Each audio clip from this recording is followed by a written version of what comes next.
In today's video, I'm going to teach you how to compress audio in Audacity. Compression is a powerful way to even out your audio so the quiet parts are easier to hear and the loud peaks don't jump out. It helps podcasts, voiceovers, and music sound more consistent and professional without constantly riding the volume. Start by opening your track in Audacity. If you have multiple clips or tracks in your project, make sure you select the one you want to edit. You can click anywhere on the track to target it, or drag to highlight a specific region if you only want to affect part of the audio. Keeping your selection accurate ensures the effect applies exactly where you intend.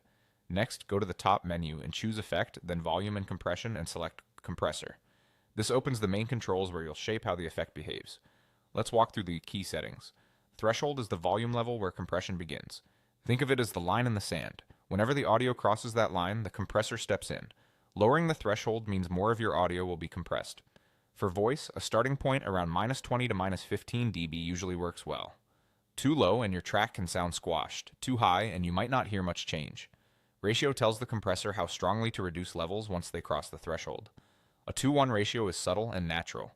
A 3:1 ratio is a solid, general-purpose choice for voice. A 4:1 ratio is more aggressive and can rein in very dynamic performances. Higher ratios tighten dynamics but can also make things sound less lively, so adjust with your goal in mind. Attack time controls how quickly compression starts after the sound exceeds the threshold.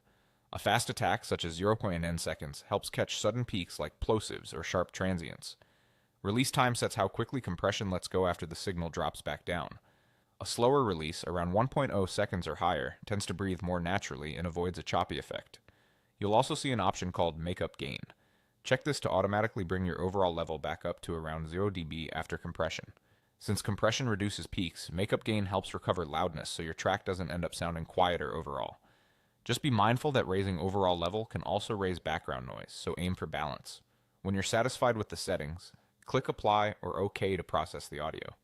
If the result feels too heavy or too light, you can adjust the threshold and ratio and try again until your track sounds even, clear, and confidently present.